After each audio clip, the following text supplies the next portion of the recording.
NIOS DElEd को लेकर NCT का ये आपका लेटर कल ही से जो है आपका काफ़ी ज़्यादा वायरल है, शायद आप तक पहुंच गया होगा, बाकी नहीं पहुंचा होगा तो उसी को लेकर हम यहाँ पर बात करने वाले हैं। बहुत सारे कैंडिडेट इस लेटर को बोल रहे हैं कि आपका लेटर फेक है, एडिट किया हुआ है, क्योंकि एनसीटी के ऑफिशियल वेबसाइट पर ये आपका लेटर अपलोड नहीं है। बिल्कुल सही बोले हैं, ये आपका एनसीटी का ऑफिशियल वेबसाइट पर इस लेटर को आप नहीं पा सकते हैं, लेकिन ये आपका लेटर फेक नहीं है, बल्कि ये आपका लेटर सही है। दरअसल यहाँ पर यह है कि एनसीटी की तरफ से ये आपका कोई लेटर जारी करके नहीं बोला गया है कि जो आपका एनआईओएस डीएलएड है वो आपका वैलिड है या फिर नहीं वैलिड है। जैसे आप यहाँ पर देखेंगे सब्जेक्ट में, जिसमें आपके पब्लिक ग्रीवांस के बारे में जिक्र किया गया। ग्रीवांस का मतलब वही आपका कंप्लेन या फिर कोई जन सुनवाई वगैरह होता है, तो कोई कैंडिडेट हैं जिनके माध्यम से ग्रीवांस आपका दिया गया है, तो उस यहाँ पर जन सुनवाई का या फिर कंप्लेन का एनसीटी की तरफ से रिप्लाई, जो कि 14 दिसंबर 2023 यानी कल ही एनसीटी की तरफ से जवाब दिया गया, और कल ही से ये आपका लेटर जो है आपका वायरल है। इसलिए आप यहाँ पर देखेंगे जहाँ पर आपका जवाब आपका बोला गया कि बाई ईमेल या फिर बाई हैंड या फिर स्पीड पोस्ट के माध्यम से, तो संभवतः हो सकता है कि एनसीटी की तरफ से ये आपका रिप्लाई ईमेल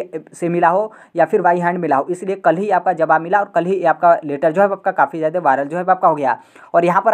पर भी आप देखेंगे जहाँ पर आपका फाइल नंबर में, जिसमें आपके पीजी के बारे में जो है आपका बोला गया, पीजी यहाँ पर जो है आपका लिखा गया है। पीजी का मतलब यहाँ पर ये भी हो सकता है कि एक आपका प्रधानमंत्री का पोर्टल है, जिस प्रधानमंत्री के पोर्टल से जाकर आप अपना कंप्लेन जो है कर सकते हैं। तो हो सकता है कि इन कैंडिडेट के माध्यम से प्रधानमंत्री का जो आपका पोर्टल है, उस पोर्टल पर जाकर कंप्लेन जो है आपका किया गया हो, फिर उस कंप्लेन का यहाँ पर एनसीटी की तरफ से कल यहाँ पर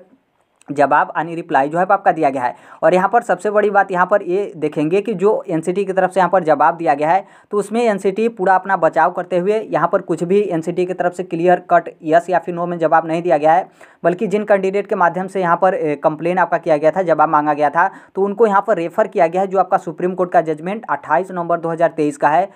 आप यहाँ पर देख सकते हैं सुप्रीम कोर्ट की तरफ से जो आपका निर्णय है और एसएलपी नंबर आपका दिया गया, तो कैंडिडेट को रेफर किया गया कि आप उस जजमेंट 28 नवंबर 2023 को जो है वो देख सकते हैं। और 28 नवंबर 2023 का जजमेंट आप सभी लोगों को पता है कि जो आपका उत्तराखंड के संदर्भ में सुप्रीम कोर्ट की तरफ से निर्णय आया था कि चूंकि एनआईओएस डीएलएड 18 महीने का कोर्स है, इसलिए एनआईओएस डीएलएड वैलिड जो है आपका नहीं रहेगा। बस इतना ही आपका एनसीटी की तरफ से बोला गया है और यहाँ पर कुछ भी जो है आपका क्लियर नहीं किया गया है। अब यहाँ पर सबसे बड़ी बात यहाँ पर है कि क्या एनआईओएस डीएलएड वैलिड होगा या फिर नहीं वैलिड होगा, एनसीटी की तरफ से कब तक आपका क्लियर किया जाएगा, क्योंकि जो भी आपका शैक्षणिक योग्यता हो या फिर शैक्षणिक योग्यता फिर जो भी आपकी शिक्षक भर्ती है, वो आपका सुप्रीम कोर्ट का निर्णय है, वो आपका अलग बात है। सबसे सर्वोच्च सुप्रीम कोर्ट है, उससे यहाँ पर मतलब कोई इग्नोर नहीं कर सकता है, लेकिन जो भी आपका यहाँ पर क्लियर किया जाता है, फिर जो भी आपका यहाँ पर डिसाइड किया जाता है, वो आपका एनसीटी के बेस पर जो है आपका डिसाइड किया जाता है। और एनसीटी की तरफ से कोई एनआईओएस डीएलएड को लेकर कोई उस तरीके का लेटर या फिर कोई क्लियर कट अभी तक जो है आपका नहीं किया गया है। हो सकता है कि एनसीटी की तरफ से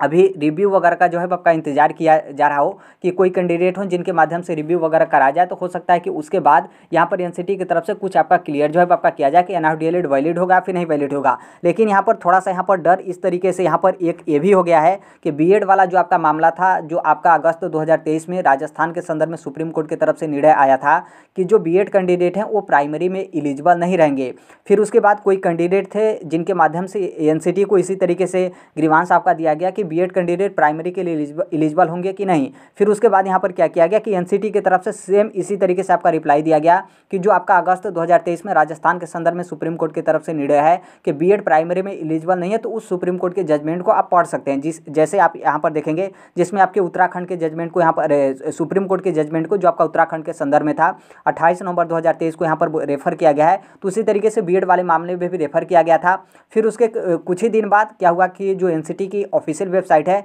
उस ऑफिशियल वेबसाइट पे आपका सुप्रीम कोर्ट का जजमेंट जो है आपका अपलोड हो गया। तो अब यहाँ पर देखिए, अब यहाँ पर अब क्या होता है, हो सकता है कि जो आपका 28 नवंबर 2023 का जो सुप्रीम कोर्ट का जजमेंट है कि एनआईओएस डीएलएड 18 महीने का है इसलिए वैलिड नहीं है, तो हो सकता है कि बाद में एनसीटी का ऑफिशियल वेबसाइट पर अपलोड जो है आपका हो जाए। इस तरीके से ग्रीवांस का जो आपका रिप्लाई एनसीटी की तरफ से आपका दिया गया है। बाकी यहाँ पर पूरा कोशिश रहेगा एनसीटी की तरफ से, हो सकता है कि कोई रिव्यू वगैरह कराए जो आपका 28 नवंबर 2023 का जजमेंट है, फिर उसके बाद यहाँ पर एनसीटी की तरफ से कुछ आपका क्लियर जो है आपका किया जाए। और शायद सुप्रीम कोर्ट को पता भी चल गया होगा कि वर्तमान में आपका बिहार में शिक्षक भर्ती, देखिए हर एक चीज़ उनको पता रहता है कि कौन से स्टेट में क्या आपका मामला जो है वो चल रहा है, क्योंकि उनके पास हर एक चीज़ जो है आपका डाटा रहता है, हर एक चीज़ उनको पता रहता है। बस उन लोग इग्नोर जो है वो करते रहते हैं, क्योंकि इस चीज़ को एनसीटी पहले भी जो है बता सकती थी, लेकिन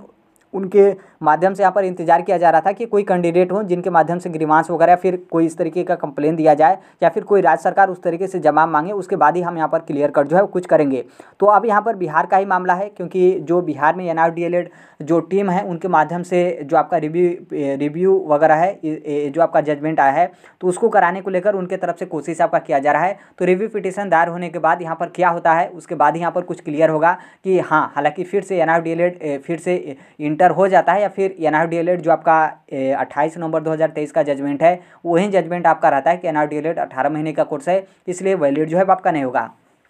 तो थोड़ा सा आप लोगों को यहाँ पर इंतजार करना पड़ेगा। बाकी यहाँ पर ये जो आपका भले ही यहाँ पर जवाब NCT की तरफ से दिया गया हो और ये आपका ऑफिशियल वेबसाइट पर नहीं है, लेकिन इसके मतलब इसके आप NCT के जवाब से आप यहाँ पर समझ सकते हैं कि NCT जो सुप्रीम कोर्ट का जजमेंट है उसी जजमेंट पे जो है NCT अड़ी हुई है। अब बाद में ही आपका कुछ क्लियर होगा कि यहाँ पर क्या जो है आपका होता है। तो अभी के लिए यही अपडेट है, बाकी जैसे भी जो कोई भी अपडेट होगा हर एक चीज़ हम इस platform right to education Sonbhadra पे शेयर जो है कर देंगे। अभी तक आप इस चैनल को सब्सक्राइब नहीं किए होंगे तो सब्सक्राइब करते हुए बेल आइकन को प्रेस जो है वो जरूर कर लीजिएगा। जो कोई भी इन्फॉर्मेशन जो कोई भी सूचना है वो आपको यहाँ पर पता जो है वो चल जाए। बाकी मिलते हैं अगले नेक्स्ट वीडियो में, तब तक के लिए thank you, bye bye, take care, all the best, thank you for listening, God bless you all, thank you.